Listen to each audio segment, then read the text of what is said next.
Good morning. My name is Renata Rae. We are so happy to have you here today with DreamSpire TV, Carolyn Ayers, and her documentary, Black Girl Triumph.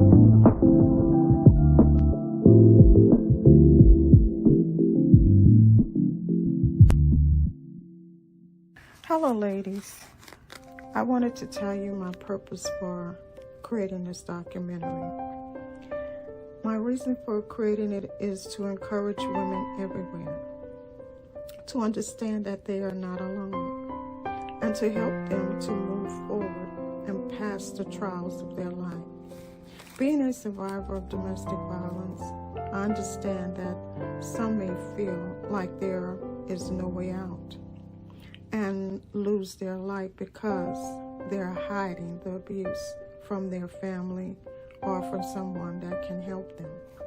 I'm asking you to stop hiding domestic violence, verbal abuse, mental abuse, and sexual assault, and expose the person, no matter who it is, your parents, family member, or mate.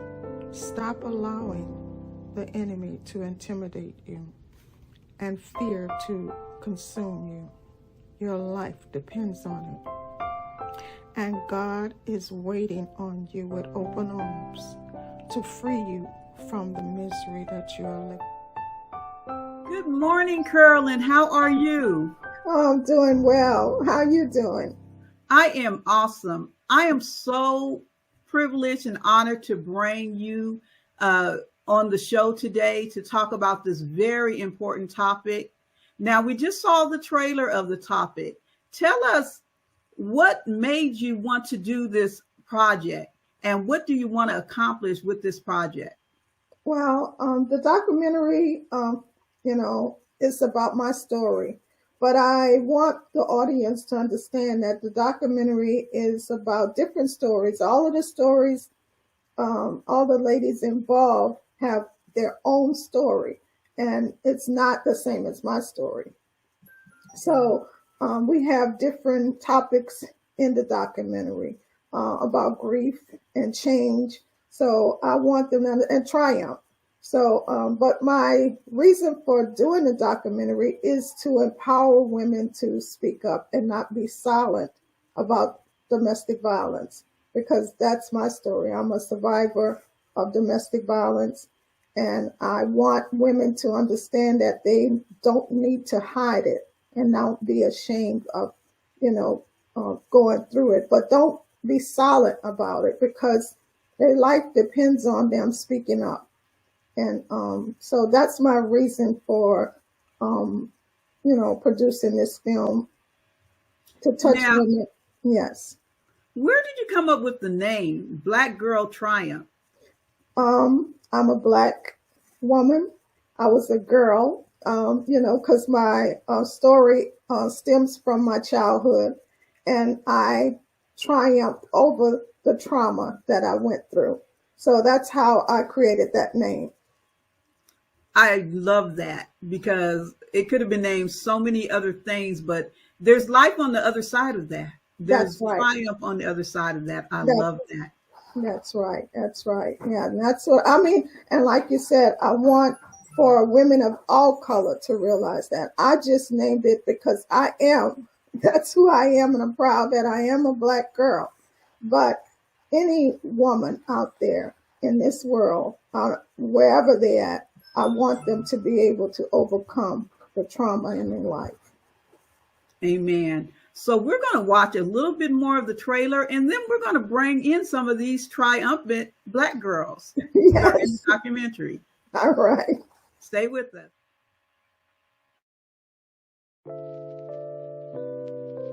I'm trying to hide it from my family and not tell anybody, and, being abused, even at work.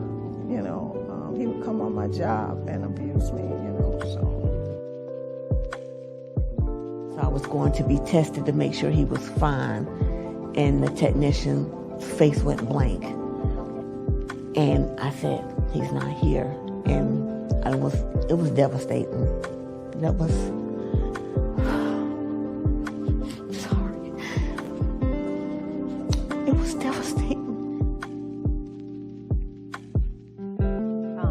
wanted my family and friends to think that I was living a good Christian life, but when I wasn't around them, I was out there doing whatever I wanted to do, just not living a good Christian life. And it was a phone call specifically with my mother, and her telling me, when I asked her, Mom, how do I get my own apartment? What do I do? And her telling me, you need to apply for your food stamps, your welfare, and your Section 8. And as I'm hearing her, I was having this other conversation in my head with someone else that was telling me no.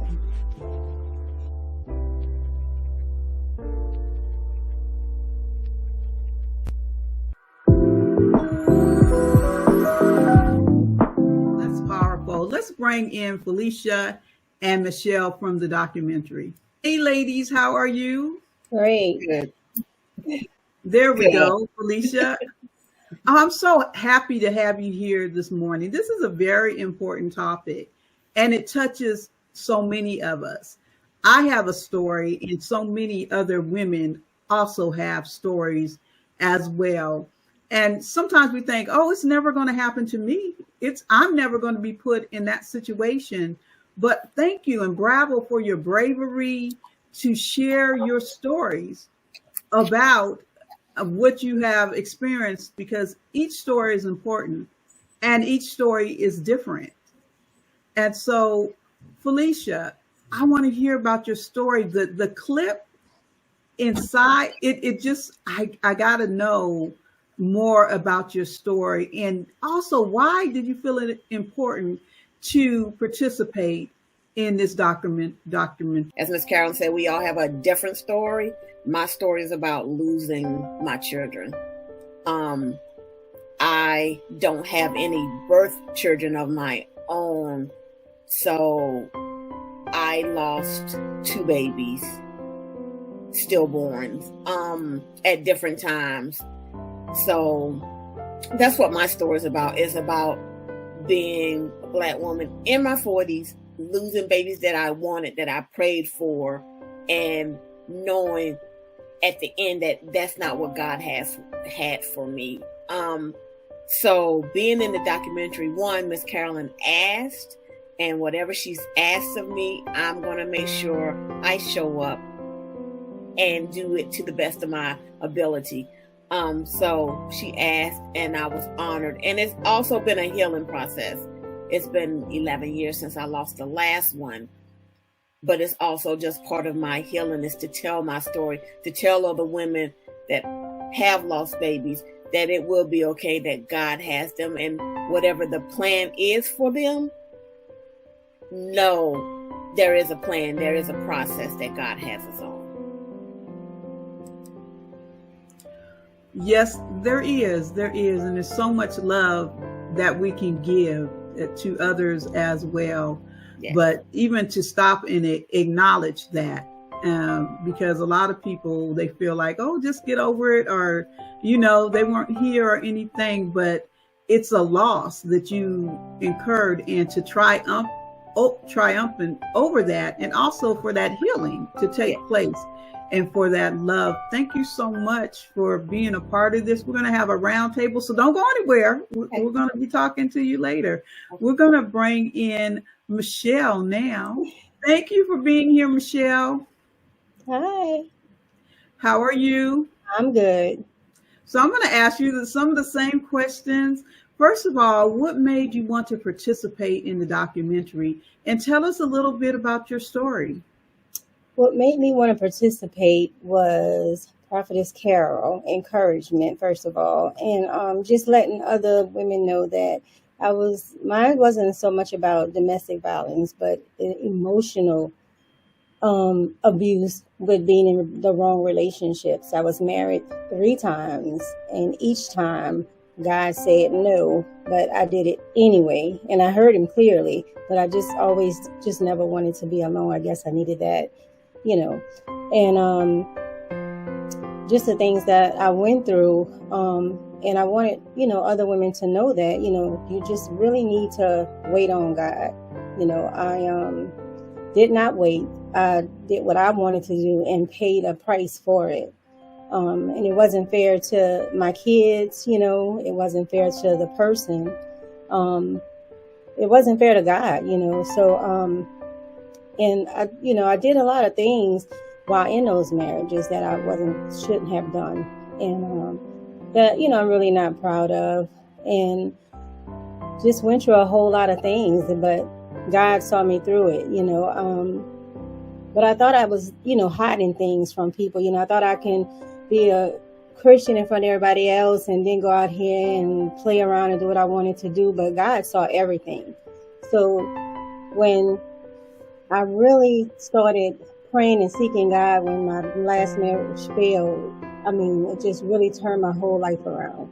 And God started really showing me himself and showing out for me.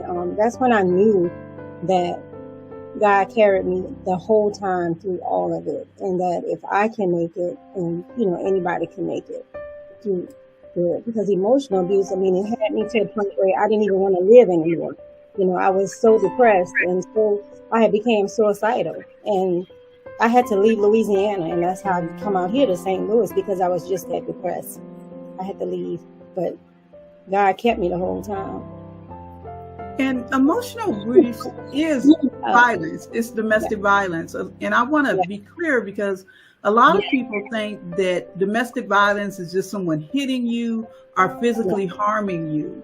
But emotional abuse is real, and a lot of times it is the gateway to physical violence as well. And sometimes as Black women, and I know we've come a long way, but we have the mentality, oh, just get over it. Oh, it's not that important. But as you said, you went back and back again into those destructive patterns and those destructive relationships, because we don't take the time to seek out help and to seek out guidance to change the path that we're on. But I want to say, I worked with the Partnership for Domestic Violence here in Atlanta for a while through my church. And one of the things that we really discussed was that emotional abuse, do not overlook that, because that can often be a gateway to other abuse. And sometimes emotional abuse will linger in us longer than the physical bruises, because the physical bruises, they may heal. But when you have something constantly emotionally abusing you, that thought can relive and re-enter, as you said, in many relationships. Thank you for being here. Thank you for being a part of this powerful documentary and telling your story to the world to see. And we appreciate that. Today, we are sharing the stories of women from all aspects of life that have triumphed over different things. And so Lakeisha's going to share her story. I know we just saw a part of her story about pulling herself up. Hey, Lakeisha, how are you? I am well. I'm well. Thank you for having me. Thank you for being here. So let me know why it was important for you to be a part of this documentary, Black Girls Triumph. It's very important. I think that we all have value, and I think we all have value to give to those that's coming behind us. And so to take my value and pour it into others, to me, is a part of what I have to do as a person. And I definitely want to do that. I want to do my part. And I think that we all have a story, a journey, and I think that it needs to be shared. It's not meant for us to keep to ourselves. So tell us about your journey. Well, you know, all of our journey starts with childhood, and mine typically started with my childhood also. You know, being a child, you don't know the circumstances you're born into. You have no control over them. But when you quickly learn them and you realize that they were not the most ideal or the best, now you have to figure out, how do I do different, be different, grow different, or live differently than the way I've been raised. And that's my story. Starting out as a young woman, a young mom at the age of 19, wanting to figure life out and do well in life without the government system that my mom told me that I had to live on and utilize in order to make it. I felt like, I was like, I don't know, Mom. I don't think this is the way. When she offered me food stamps and welfare and Section 8 as a way of living,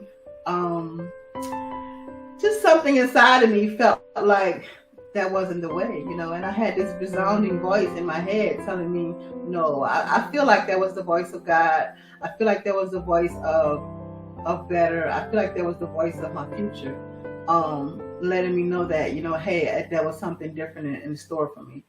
So I began my journey of, believe it or not, homeless, living in a covenant house, going to school to be a CNA through the covenant house, and basically wanting my own place, trying to figure out, how do I do that? How do I get my own place? And it started all there, and just growing into an entrepreneur, a serial entrepreneur, owning multiple businesses, and basically expanding everything that I was. So.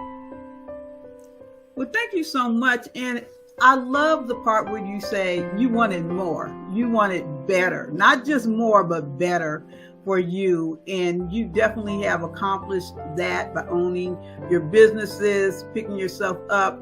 And that's an important story for people to hear and for people to see, because a lot of people think that you have to have a leg up to be successful. Thank you for sharing your story with us here today. We definitely appreciate you being a part of this documentary and being transparent to tell your story, because a lot of people gatekeep and we only see the success, but we don't get to hear the other side of the story. And one thing that really touched me about your story is about you broke that generational cycle of saying, okay, this is all that we can have. And I love that. So thank you so much for being a part of us today and telling your story in this important documentary. We're going to bring everybody in and we're going to talk a little bit more about this. I'm gonna do some camera magic, okay? So I'm gonna switch some of y'all around, all right? But we're happy to have you here talking about, and the documentary is not just about domestic violence, but it is about women that are triumphing through many different situations.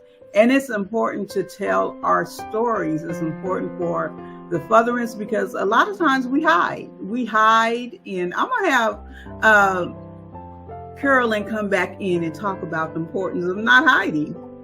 We talked about that a little earlier off air, but I would love her to come in and talk about it. Say to the ladies that no matter what trauma that you go through, because like you see, the documentary is not about one subject. My story was about domestic violence. I'm a survivor, but I wanted a platform for women that have been through trauma, whatever type of trauma, grief, whatever their situation is. I wanted to create this platform where they can have a voice. And I wanted the women, especially in domestic violence like myself, a survivor, to survive. So I wanted them not to hide, not to be silent.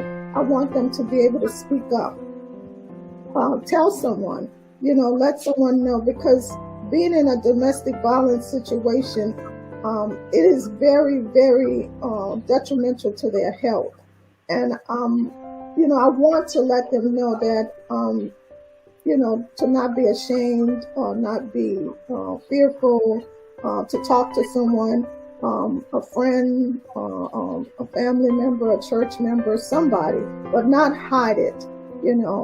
I made the motto for this platform, stop the silence and break free. And that's what I'm hoping, that we can reach out to the women and make them understand. And not, like I said, this documentary is not just for those women, but for all women that may be going through some type of trauma and they want to be able to have their voice to share their story. I wanted to be able to open the door to give them that opportunity, but to speak out, you know, whatever their situation may be, that adverse situation that they may have went through, for them not to be afraid to speak out about it. And so that's what this platform is for. So I'm so grateful for the ladies that accepted my invitation to be a part of it and to tell their story, because that's a courageous thing, to let the world know about your downfalls or your grief, your pain. You know, you have to be very courageous to be able to, you know, tell your story to the world. And I really appreciate them for joining me on this documentary. So I hope that we encourage someone by being on your platform to let them know that we are here. They're not alone. That they have sisters that have been through and came out on the other side, and they can do the same thing. Amen. Yes, so what you were saying, Carolyn, about the importance of telling everybody's story, because we all have a story. We all have something that we have faced. And we know in the area that the time that we live in now with social media, sometimes we're pressured only to show that good side and that good face. And no one really knows our stories of loss, but more importantly, our stories of triumph. And to have a documentary that's so transparent and really lets us peek inside and see Black girls triumph. And I can't say it enough. I love that title, because it doesn't matter where you have been through or what you have gone through. If you're able to come out on the other side of it, we know that there's triumph that awaits. So I'm going to go around and ask you one thing that you want for each and every one of your situations, whether it's the loss of a child, emotional abuse, domestic violence, that you want someone that's going through that to hear. And we're going to start with Felicia. Okay. What I want women to know, those that have experienced the loss of a child, even if it's not just a newborn, but just the loss of a child, that God does have you, that the process, that you really have to trust his process for your life, but just keep holding on. Just know that you will be victorious in the end, but God has you. Amen. Amen to that. God definitely has us. Michelle, what is one thing you want people to know? To wait on God. Definitely to wait on God. I just want to say, with my first husband, the prophet did tell me, God told me that to wait on him, that he wasn't ready to be married, that he was my husband. And I've said, oh, well, then if he's my husband, then I can marry him and, wait for you to fix him. That's not what God wanted me to do. He said to not marry him and to wait on him. And I didn't listen. So the important thing is to wait on God. I have not dated since 2006, since I left my last husband. I mean, because it's taken such an emotional effect on me. It's like I'm scared to be in a relationship now, scared of being hurt again, scared of going through what I went through. So it's important to really wait on God. It's your mental health and is way more important than a relationship, and waiting on God. You gotta wait. I know it seems like a long process sometimes, but the end can be so beautiful if you really wait on God. So here I am, 56 years old, waiting on God. I refuse to get in a relationship because I want what he wants from me this time, because my wait did not work at all. I love that. And I know I can't wait. He brings them to you. I know that's going to happen. I'm waiting. You're going to wait till that happens. Okay. I'm waiting now. I done learned my lesson. I done been beat up enough spiritually, by this, because of my own disobedience. Yeah. Well, I love that. We're going to bring Carolyn in the close us out. Again, thank you for allowing us here at DreamSpire TV to be part of your journey and to spread the word that Black girls do triumph. And we know that some of the documentary does affect our focus on domestic violence. So I want you, if you could share 3 things that people need to know about domestic violence. Well, like I said earlier, that I really would encourage them to speak up, to not to hide it and not be ashamed. And domestic violence is just what it says, violent. So for them to escape from it, they need to be very strategic, number 2. So, and number 3, I feel like once they're out of it, if they're very strategic about it, plan it, and then once they're out of it, cut their losses. Don't go back, don't look back, move forward, because their life really depends on it. That's the 3 things that I would advise women to take away from this interview today. If they are living in a domestic violence situation, like I said, don't hide it, speak up, find someone that they can talk to, a counselor, a help center. And once they've made that decision that they're going to take their life back, be very strategic about how they're going to exit that relationship. And then once they exit and they've taken their life back and got control of their life, don't look back. Move forward. That's the 3 things that I will leave with them today. I love it. And we are definitely going to take heed of that. I love the last. Don't look back. Do not look back. Just keep looking forward, because that's where Black Girl Triumph comes in. Thank you all for joining us here. We are so glad that you have been a part of this program today to share your stories of not only loss, but of triumph and coming out on the other side, and you were brave. So look for the documentary. Right now, you can find it on YouTube, Black Girls Triumph. You can also go to the website to find out more about it. So look out for Black Girls Triumph, and know that as a Black woman, you can triumph too. Thank you so much.